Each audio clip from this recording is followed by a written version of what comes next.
Hello and welcome to Snake Find Your Truth on Connect TV every other Tuesday at 10 a.m. Eastern.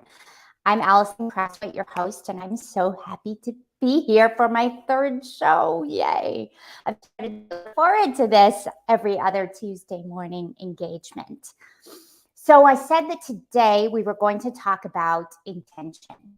I'm really excited about that because this is one of the main things that separates recreational from healing use. So let's review. I'm a former Wall Street trader turned psychotherapist turned psychedelic guide. I work with plant medicine. I work almost exclusively with natural medicines that you can grow. The war on drugs, a topic for another conversation, another show. It's racist, it's unjust, and it's unscientific. And what it's done is make us think that mushrooms that grow in the ground are dangerous, are illicit, are going to get you in trouble with the law, with going to cause mental instability. This is because we are not using them with honor. And in fact, these are incredibly empowering substances. Most of us either have ourselves or have known someone or many people who have used magic mushrooms in their youth and potentially had very bad experiences. Part of the reason that we have bad experiences, especially in our youth, is because what these plants do is open up a whole world to us. And without any container and way of understanding this world, it's too much, especially at that stage in the life cycle. Like any medicine, any natural medicine, it has to be used in the right circumstances, in the right dosage, in the right context. All medicines need to be treated with respect. And when we engage in magic mushrooms in a recreational way without any knowledge of the source, without any real reason, maybe we want to have fun, but we don't really know how, we're with people we may or may not trust, this is going to create very difficult, jolting experiences at times. At other times, very beautiful experiences, but there is no sense of assurance that healing is happening. There's no intention for healing. The mushrooms and how they behave is really a magical discovery, exploration. And one of the things they are is an incredible mirror for our own mind.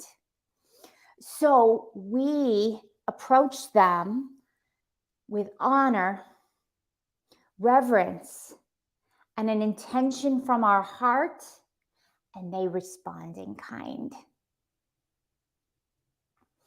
I will tell you a little bit about the intention I came to psychedelic medicine with as a way of helping you understand intention.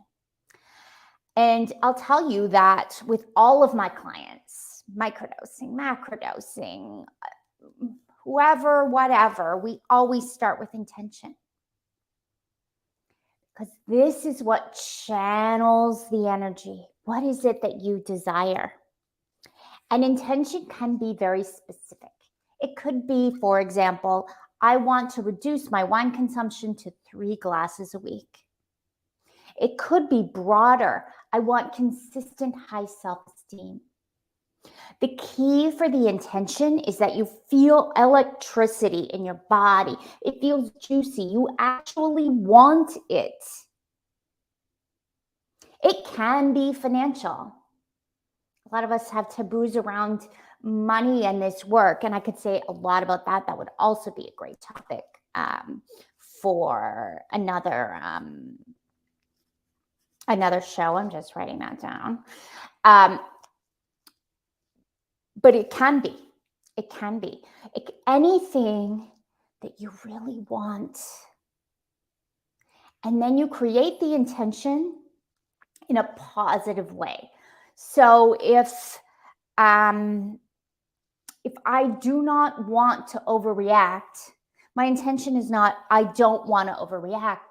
My intention is, I receive situations with equanimity. You see the positive reframe there? And what we do, Rose is not receiving that situation with equanimity. And what we do is we use the intention as ground, whether we're micro or macrodosing. We use the intention as ground and we breathe with it as we have the experience.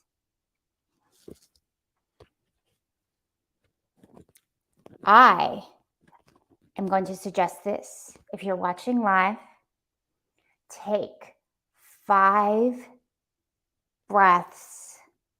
Inhale for 3, exhale for 3. 1. And repeat 5 times and come into the ground of your being and see what intention is there. While I go, put Rose the dog in the backyard.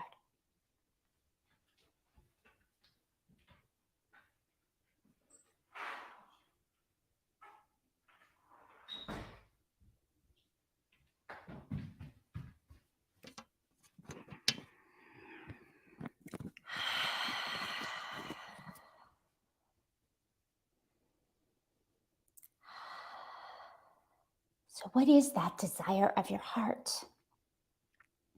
That thing that you want. Feel it. Let yourself want it.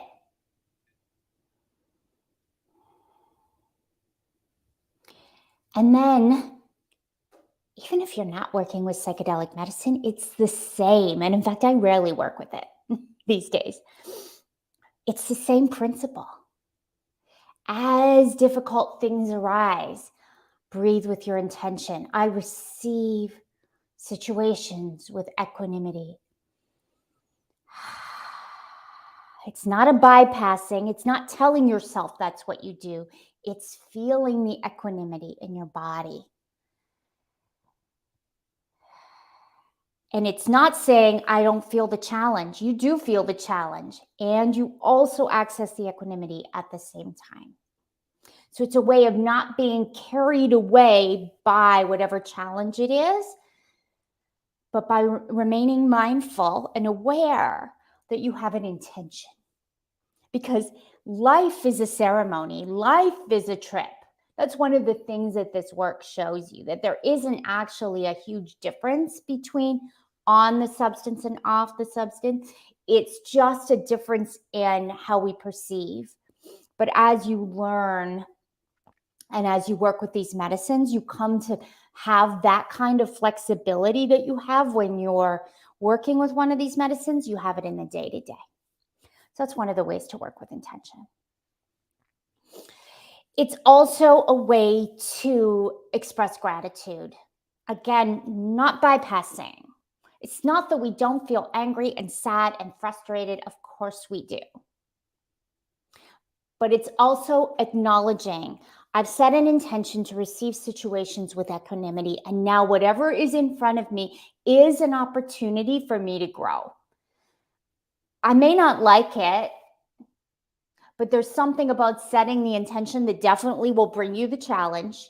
Set out on the journey. Now the dragon has appeared and you're like, get out of here, dragon. I was on my way to the Holy Grail or whatever. I want the equanimity. What are you doing, dragon? You're in the way. When in fact, it is the dragon that's going to tell you what you need to know, right? It's this challenge that you're actually in search of. So the intention sets you on that journey. So then you're able to have the challenge and grow from it. So my great desire way back when my healing journey started to heat up was I wanted to have a baby. And oh my gosh, if I could do things differently, I would do them differently. But at the time, I was referred to a fertility clinic that told me at 35, this is why you're not getting pregnant. You're old. And the details of the journey don't matter so much, except to say that it was like a crushing blow every time I wasn't pregnant. And I eventually did get pregnant and lost my son at 20 weeks, Zachary, and I basically couldn't recover. A part of me completely died, which now I understand was very much about my early developmental trauma. Another topic. But I wanted to have a baby. And the traditional things weren't working. I was doing the acupuncture and the supplements. I was doing all the things, right? And I wanted the baby. So whatever it is that you want, notice, is it something outside of you? These are really important, these outside ones. That's why money's an okay goal. Home, money, partner, family, all these things that we want, very good. Very, very, very beautiful and good intentions. You're in for a journey. I'll tell you about mine, but they're very, very good and they need to be honored and we need to go for them because they're calling us into something extremely important. And so I'd done all the things and it wasn't working. When I was getting older, terrible narrative. Oh, but anyway, I had a colleague who was working with ayahuasca, the boiled root and vine that creates a hallucinogenic experience delivered in the Amazon and shamanic ceremony and other places in the Shipibo tradition, Peruvian. And I'd seen some changes in him, and mostly I just felt called towards it. I was like, this is what I want to do. This is what I want to do. And I wanted some kind of spiritual realization, and I wanted the baby. And I had a thought that they might be connected. And so I go, and you drink this like horrible, like it's horrible. Like rotting carcass, kind of horrible. And I had a few hallucinations. I saw tie-dye, if you can believe it. I saw tie-dye. And I saw candy. And I threw up a lot. And I was listening to the chanting and the ceremony. And I was like, this is ayahuasca? You've got to be kidding me. Like, you've got to be kidding me. This is ridiculous. I thought it was ridiculous. I thought it was another one of these trendy things. No good at all. And I went home after the ceremony, deflated, but I felt good in my body. I remember that. You know, you're up all night, you're throwing up, you're having this plant in you, but I felt really invigorated and good. There was no sense of hangover here. I was like, that's interesting. Went to bed. In the morning, I woke up head to toe alive. Like, zzz, alive. I wanted to live, dance, have sex. Like, I was like alive. And this was not me. This was not me, the me that I'd known before. All of that juiciness had gotten lost in years of stress and corporate work and performing and trying to have a baby. Ugh. And I had that experience, and within a few hours of feeling this incredible aliveness, I knew I'd found my path. And I found a path that was really important for many of us. You know, I'm not into the spiritual persona. I'm not into talking about my journeys. I'm into living. And this was what this medicine gave me the opportunity to do. And I immediately booked a trip to Peru for that Christmas. I first used it in August, and I started intensive somatic therapy. Intensive. And before my ceremony, I'd gone for a blood test, and it had shown, it was kind of one of these advanced blood tests for fertility that you have to send to the States. And it had shown that I basically had, I can't remember the details. I don't really want to.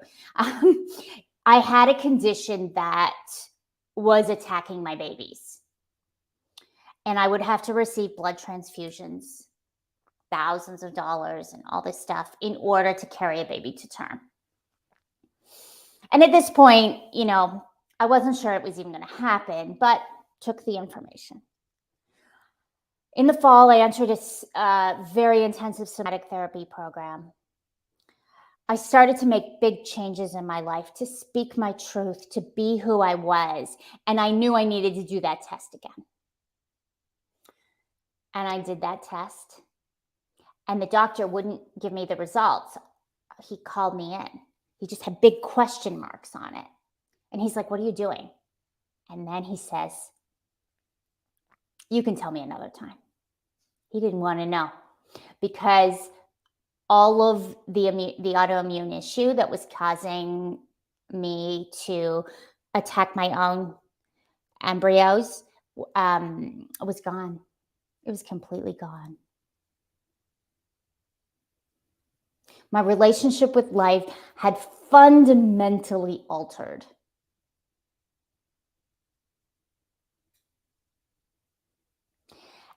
It's taken a long time. Do I still cry sometimes? Absolutely. I don't have the life I wanted. I didn't get my baby.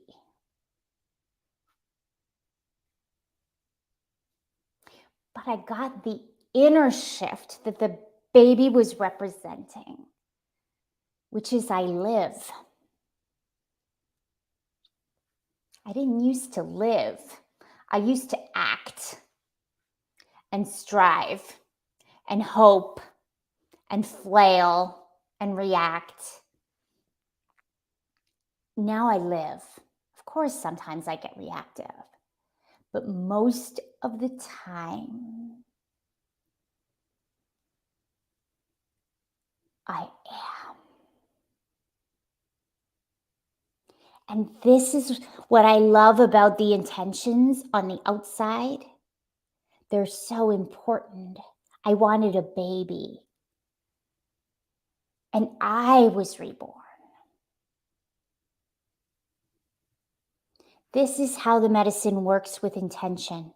It honors the desires of our hearts, and it always gives it to us if we stay with it through the purging and purging. And the number of times I have vomited, like, whoo, it's not pretty and it's hard. And I reconstructed my whole life and all these things. And yet, the truth, Snake's truth, was born.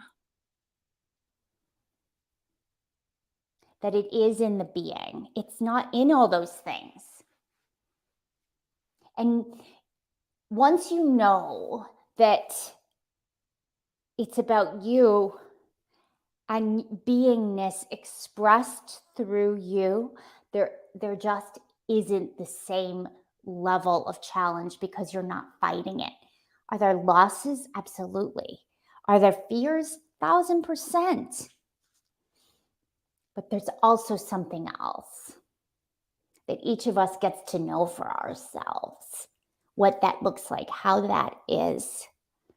And this is how intention works in the medicine. We get it, but never the way we think. And someone reframed it all for me lately. I was on a podcast and she said, "Oh my gosh, Alison, you're such a badass. The universe didn't give you a baby, so you said, damn that, I'm going to mother change on the planet."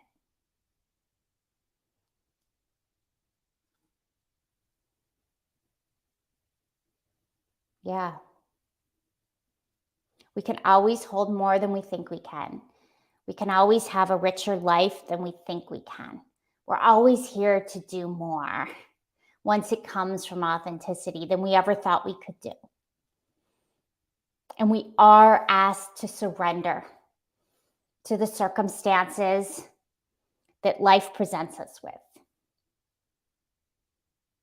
So as you can see, I work with intention very differently from a law of attraction kind of intention, where you might say, I want the thing and I measure my success by the thing. Very often we get the thing. And in fact, I did get it in my own kind of way. And with every month that passes, I like what I have more and inhabit it more and fight it less. But often we do actually get the things that we want, but it's not about them at all. It's about our growth, our presence, our heart, our flow with what's natural. Because that's where satisfaction is found, is in being part of the world, in belonging. And our circumstances merely call us into things. They are not measures of our worth. And this is something I'll say before I finish. There is such a toxic narrative out there that everything that's in your life you called in, and that when you are good enough, you will have everything you want. That is not correct. We do not control the world. We do not. And some people suffer. I did not call in the loss of my son. And my inability to bear a living child has nothing to do with my worth or my evolution.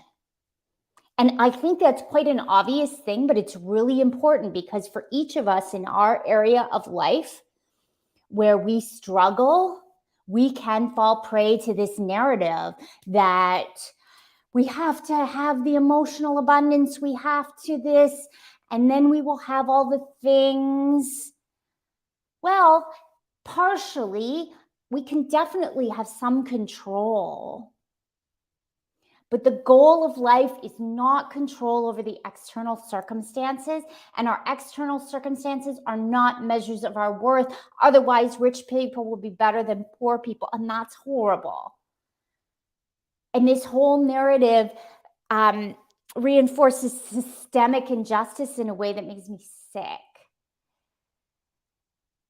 Go after the desire of our hearts wholeheartedly. Go for the journey. Meet the dragon on the way.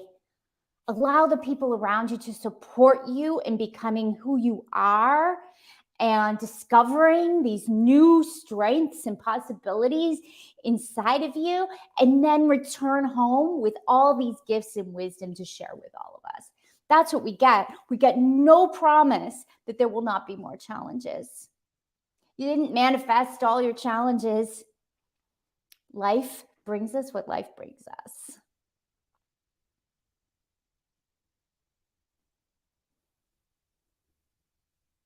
And what you get is the opportunity to live alongside the rich tapestry that life is. That is assured. And that's what these medicines help us tap into, that rich tapestry that exists in the hard things and the good things. So thanks for hanging out with me for Snake Find Your Truth today. If you want to learn more about microdosing, I have a guide, Is Microdosing Right for You, at expandwithmicrodosing.com. You can also check me out on Instagram. That's a good place. I try to do the odd story there. But anyway, if you have questions, put them in the comments. I'm always happy to answer. Thanks for being with me today.